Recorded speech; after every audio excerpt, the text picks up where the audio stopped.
Bienvenue à Tech et Houblon, le podcast qui explore les technologies de l'information et notre passion pour la bière. Je suis votre animateur Paul Saucier et dans cet épisode enregistré au Benz Bar, nous nous plongeons dans le monde passionnant des technologies de l'information. Des dernières nouvelles et tendances aux avis d'experts, nous couvrons tous les sujets et sans oublier nos recommandations de bière. Que vous soyez un passionné de technologie, d'une bonne bière ou un auditeur curieux, il y a toujours quelque chose de nouveau à apprendre sur Tech et Houblon. Aujourd'hui, j'ai l'immense honneur d'animer le tout premier épisode en compagnie du fondateur de R2I, Benoît Martel. Salut Benoît et bienvenue sur le podcast. Hey, salut Paul, merci beaucoup, merci de l'invitation.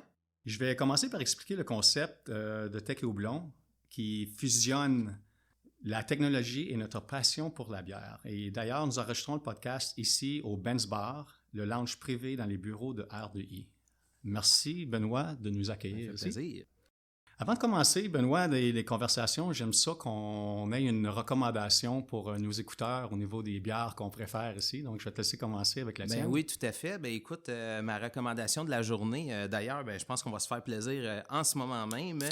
En plus, dans un endroit de prédilection qui est le Benz Bar. Aujourd'hui, ma recommandation, c'est la bière Billy Bishop de la brasserie Bill Boquet, microbrasserie, Bill Boquet à Saint-Hyacinthe. Dans le style, c'est une double IPA à 8%, donc on y va mollo en cet après-midi si on veut finir la soirée. Et avec une amertume assez élevée, un niveau d'IBU très, très, très élevé. Donc, pour les amateurs de houblon, justement, parce qu'on parle de tech houblon, c'est une bière tout à fait disposée dans ce style-là. Les IPA, c'est tes bières préférées? Oui, les IPA, double IPA noir et les noirs, c'est mes styles préférés, effectivement. Je pense qu'on va avoir un podcast à un moment donné juste sur les bières qu'on est capable de déguster ici chez RDI. De mon côté, moi, j'ai choisi la Guinness Café, qui est une de mes nouvelles préférées. Un petit peu plus bas en alcool que la tienne. En fait, c'est, je pense, la moitié. Je suis à peu près à 4%, donc je devrais être capable de tenir le coup pour la durée du podcast. Benoît, avant de commencer dans les conversations de R2I, parce que c'est vraiment intriguant la façon que ça a débuté, puis la trajectoire finalement à travers des années. La première chose que j'aime vraiment, c'est d'apprendre à connaître les gens avec qui on parle. Donc, une question assez générale, mais quand même très importante pour moi. C'est qui, oui, Benoît? Tout à fait, c'est un bon point, faut connaître. Donc, Benoît Martel, président fondateur de R2I. Avant tout, je suis né dans la grande région de Montréal, j'ai 51 ans, père de famille de 2 enfants que j'adore. Et j'ai 3 passions dans la vie, 2 personnelles et une qui est un peu plus de travail, mais disons la bière, naturellement, on parle de bière aujourd'hui. Donc, j'ai le Benz Bar ici chez R2I. J'ai une collection personnelle de 4000 bouteilles et de 3000 articles de bière qui sont exposés dans le musée de la bière, le Benz Bar. Donc, c'est une passion que j'ai depuis très, très, très longtemps, en fait, depuis que j'ai bu ma première bière. Et mon autre passion personnelle, c'est la pêche. Je suis grand amateur de pêche. Je fais beaucoup de voyages et je voyage à travers le Canada pour aller chercher les plus gros trophées qu'on peut trouver dans nos eaux. Donc, d'un point de vue plus personnel, pas personnel, mais professionnel, au niveau de ma carrière, ma passion, c'est vraiment les TI, c'est l'infrastructure. J'ai toujours été passionné par ce niveau-là, donc depuis mes tout débuts. Ça fait 25 ans que je suis dans les TI un peu plus et que je fais de l'infrastructure. Donc, mon parcours commencé en tant qu'acheteur en TI, suivi d'architecte de solutions et pour finir directeur de compte et finalement président de R2I. C'est toute une transition. Je vais juste donner un point sur le Benz Bar d'ailleurs parce que je regarde tout autour de moi présentement. C'est vraiment un musée. C'est incroyable. Et puis la seule façon vraiment de le voir, c'est vraiment d'y être et de voir le nombre de bouteilles qu'on a ici. C'est incroyable. Benoît, tu parles de ta carrière et puis tu étais comme un directeur de compte. C'est toujours ici dans la région de Montréal? Oui. J'ai toujours été dans la grande région de Montréal, mais j'ai couvert des clients un peu partout à travers le Canada, certains aux États-Unis, mais oui, principalement au Québec. C'est quoi qui t'a donné le goût de te lancer en affaires finalement puis de démarrer R2I? Écoutez, ça fait déjà près de 9 ans là, qu'on a fondé R2I. Donc, moi, au début, c'est que j'arrivais à un point dans ma vie où est-ce que j'avais besoin de me ressourcer probablement. Il est arrivé une réflexion qui a duré une année complète. pour réaliser au bout d'une année complète que j'aimais les TI, j'étais vraiment un passionné, la technologie, j'aimais les gens, j'aimais la vente, le contact client, j'étais très, très, très proche de IBM, j'aimais beaucoup IBM également. Donc, j'étais rendu à un point dans ma vie où est-ce que j'avais besoin d'un nouveau défi. Puis pour moi, ben après cette année de réflexion-là, ben la seule issue ou la seule voie que je pouvais trouver, c'était finalement de me lancer en affaires et de fonder R2I, qui était pour moi une première expérience en tant qu'entrepreneur. Incroyable. Tu parles d'IBM, c'est un des grands partenaires, j'imagine, avec R2I présentement? Oui, mais au fil du temps, on a développé aussi beaucoup de partenariats, mais effectivement, IBM est un de nos partenaires privilégiés. Donc, l'histoire de la création de R2I. Ça a commencé une journée comme ça dans ton salon, tu as parlé avec des gens, comment que ça s'est développé? Ben, pour continuer ce que je disais tantôt, ben après une année de réflexion, ma seule voie était de fonder une entreprise, de devenir entrepreneur. Et on était en 2014, donc rendu là après une année. Et à un certain moment donné, on a une personne chez R2I, Tamara Vandersluis, qui est vice-présidente innovation, qui avait eu une longue carrière chez IBM, que j'étais en lien avec elle. On avait fait beaucoup de projets ensemble. Puis elle m'appelle, elle me dit « Benoît, je prends ma retraite d'IBM, j'aimerais ça qu'on travaille ensemble. » Puis de là est partie l'idée de fonder R2I. Donc, pendant 2 mois, dans mon sous-sol, certains me disent, je devrais dire dans mon garage, parce que Microsoft et Apple ont été partis dans des garages. Hein? Donc, mais on va garder ça comme dans mon sous-sol. Fait que pendant 2 mois, moi, Tamara et un autre membre fondateur, Frédéric, on s'est réunis toutes les semaines à faire du whiteboarding, à monter un plan d'affaires. Pour en arriver après 2 mois de réflexion avec la fondation de R2I. Puis le fait d'avoir fait du whiteboarding qui s'est passé d'un tableau à 2 tableaux à 3 tableaux, fait que mes murs de sous-sol étaient remplis de whiteboard, à monter le plan d'affaires, puis ça nous a orientés à trouver le nom de R2I, parce qu'on voulait quelque chose qui représentait notre ADN, qui nous représentait. Donc, pour le bénéfice des gens, ben R2I veut dire R pour ressources et 2 foyers pour infrastructure et impartition. Donc, quand on a monté notre plan d'affaires, c'était vraiment les 3 verticales pour lesquelles on voulait toucher et qui a été la base du fondement de R2I. Donc, vous êtes les 3, vous êtes rassemblés, vous discutez un peu de ce qui serait peut-être les pain points chez les clients que vous avez déjà eus au trajet de votre carrière. C'est les services clés que vous avez pensé qui étaient pour vraiment vous sortir et vous commencer de la bonne façon. De quelle façon vous avez approché ça? C'était quoi le thinking derrière? On va s'attarder sur point A, point B. Et pourquoi? Oui. Ben, en fait, quand on a fondé ça en 2014, Tamara, Fred et moi, on avait réalisé qu'on avait le goût de bâtir quelque chose qui allait marquer l'univers des TI. On voulait vraiment être différent. C'est de là qu'a été fondé R2I, du désir de changer la façon de faire des TI au bénéfice des clients. On se rendait compte qu'il y avait trop d'entreprises en TI depuis 20-30 ans qui faisaient juste la même chose. On entend souvent le terme « pousser des boîtes ». Ben, c'est ce qu'on voyait. C'était un remplacement 1 pour 1, puis nous, on trouvait qu'on devait faire quelque chose de différent. Donc, c'est de là vraiment là, qu'on voulait être un game changer dans l'écosystème, puis je crois qu'on a bien réussi. Tu parlais de nos offres qu'on fait. Bien, en fait, R2I, c'est un partenaire à grande valeur ajoutée. Je dirais pas juste valeur ajoutée, je dirais grande valeur ajoutée. Donc, on se spécialise en solutions infonuagiques, que ce soit public, privé ou hybride, services gérés, support 24/7, solutions de centre de données et en transformation numérique. Ben, en fait, c'est tout ce qui permet de rouler ou de faire fonctionner une entreprise au niveau des infrastructures TI. On aide les entreprises à passer une prochaine étape dans leur transformation numérique, exemple en les faisant une migration vers le cloud, l'infonuagique ou même des solutions hybrides. Et le but, c'est de les accompagner, puis surtout, c'est de jamais les laisser tomber. C'est une des valeurs fortes de R2I. Fait que c'est ça qui nous a distingués puis qui nous a amené à avoir une offre différente des autres et surtout une approche différente des autres avec les clients. Excellent. Tu mentionnes une des valeurs de R2I, puis j'adore l'histoire de la mission et des valeurs de R2I. C'est un des points qui m'a vraiment attiré à la compagnie aussi. Peux-tu parler un peu plus au niveau des valeurs et puis de quelle façon vous avez développé ça, puis comment est-ce qu'on garde ces valeurs-là intègres à l'intérieur de la compagnie? Oui, bien, bonne question. Merci. Bien, avant de parler des valeurs, je vais te dire la mission d'R2I, qui est la base qui amène les valeurs. Dans le fond, nous, notre mission, c'est d'assurer le passé, performer maintenant, puis préparer l'avenir dans le domaine des TI. Concrètement, ce que ça veut dire, c'est qu'on prend en compte votre héritage, vos actifs. On essaie de vous amener étape par étape vers les technologies du futur puis la transformation numérique, comme je mentionnais tantôt, mais en minimisant les impacts sur vos opérations quotidiennes puis en protégeant vos investissements lorsque c'est possible. Et tout ça, c'est qu'on veut, dans nos projets, vous faire vivre nos valeurs au quotidien. C'est extrêmement important. Donc, nos valeurs sont fortement ancrées dans chacun de nos personnes. Puis, si tu me permets, je vais les énumérer parce que c'est important de comprendre qu'on les vit au quotidien. La première, c'est de jamais laisser tomber un client. Le premier exemple qui me vient en tête, c'est ça, c'est jamais laisser tomber un client. C'est une des composantes qu'il faut absolument avoir intégrée lorsqu'une personne travaille et joint l'équipe ou la grande famille de R2I. C'est difficile de décrire ça comme une phrase, c'est plutôt un état d'esprit en soi. Pour nous, un client aussi, il faut comprendre que c'est pas juste le client qui paye la facture au bout du mois, là.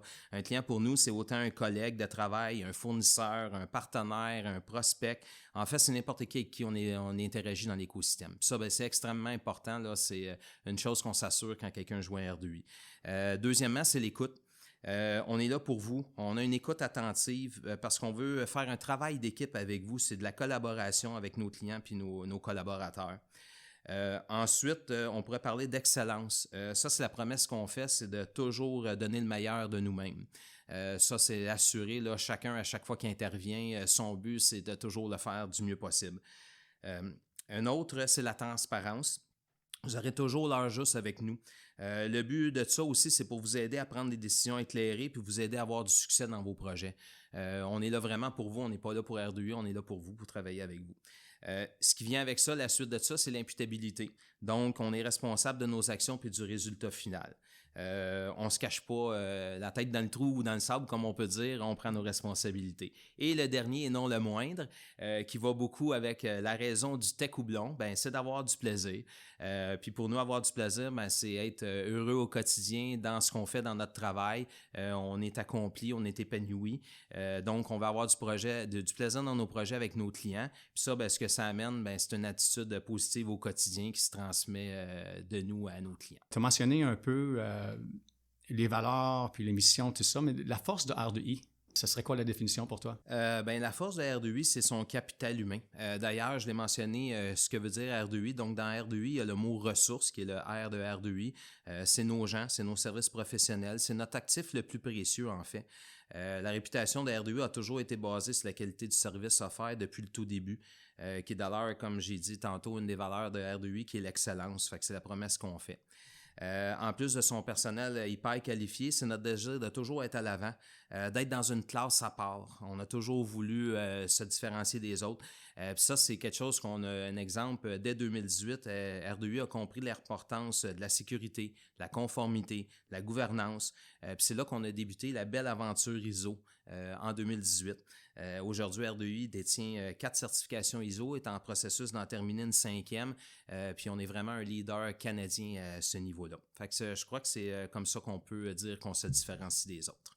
Ah, puis une autre chose aussi que je pourrais dire, qu'on fait des choses différemment. Je l'ai mentionné tantôt, on n'est pas là pour R2I, on est là pour le client. Donc, on est là pour l'agenda du client et non l'agenda de R2I. Puis ça, les clients l'ont compris, puis ça fait toute une différence. Je regarde un peu, encore une fois, la trajectoire de R2I à travers les années. C'est quand même, c'est quoi, c'est presque 10 ans bientôt? Oui, on entame notre 10e année sous peu, là. C'est quoi l'impact que RDI a eu sur l'industrie de l'ETI? Écoute, au début, on a créé, je te dirais, un onde de choc. Moi, Tamara et Fred, on était assez connus dans le milieu. Fait que quand les gens ont su qu'on se partait en affaires, comme ça, il y a eu un onde de choc. On devenait un disruptor dans l'industrie, excusez le terme anglais, mais on venait casser la baraque. Plusieurs ont même essayé de nous bloquer, d'obtenir nos certifications de revendeurs. On était une start-up et le monde essayait de faire du lobbying. On a tellement eu de succès qu'en moins de 18 mois, on est devenu le premier partenaire au Québec et le 3e au Canada à obtenir la certification platine de IBM. On dépassait à ce moment-là tous les compétiteurs qu'on avait dans le marché qui étaient établis depuis plus de 20-30 ans. Donc, vraiment, on a eu un impact. Puis aujourd'hui, R2I est considéré parmi les 60 plus grands fournisseurs TI au Canada et on continue de grandir là-dessus. Au niveau des clients, les projets que vous faites avec vos clients, y a-t-il des choses que tu peux partager juste pour donner des use cases pour un peu définir un peu ce qu'on fait? Oui, très bonne question, merci beaucoup. Un premier exemple qui me vient en tête, c'est dernièrement un grand client, une très grande multinationale dans la restauration. Ils ont pris la décision de migrer leur environnement TI, qui sont assez quand même volumineux, dans Edwin, le cloud de R2I. Tout au long du projet, on a démontré un partenariat réel et surtout flexible.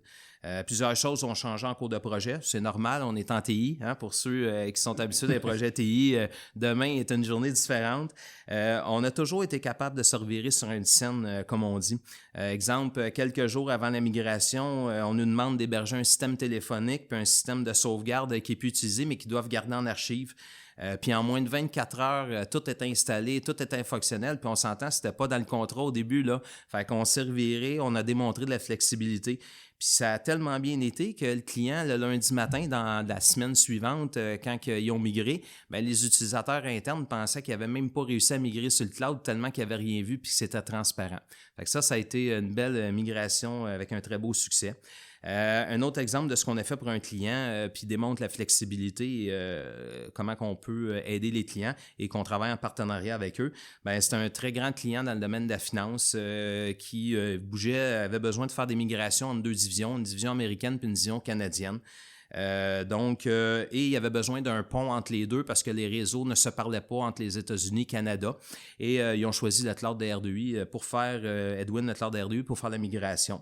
On a commencé le projet, au début, c'était juste une phase de test d'être un pont, un bridge, comme je dis. C'est un environnement de 20 terabytes qui était entrant-sortant. 2 semaines après, ils nous disent on veut doubler l'environnement, fait qu'on monte ça à 40 terabytes. Fait que pas de problème, on exécute. 2 semaines après, ils nous disent hey, on aime tellement l'expérience qu'on s'en va en prod chez vous, finalement, on reste là. Wow, OK, c'était pas prévu. Puis là, dans 2 semaines, ça veut dire qu'il faut mettre en place la surveillance, le support 24/7, il faut tout commencer à faire les services, il faut migrer les environnements, préparer la relève, les backups. Puis 2 semaines plus tard, il était live dans le cloud de R2I. Fait que ça a été un autre beau succès pour lequel le client a apprécié vraiment notre flexibilité puis notre rapidité. Un dernier exemple, si tu me permets, Paul, c'est un très grand client multinational dans le domaine pharmaceutique. Eux avaient fait une acquisition quelques années auparavant, puis ça fonctionnait bien dans les environnements technologiques qu'il y avait. Eux, ils étaient sur site à l'époque.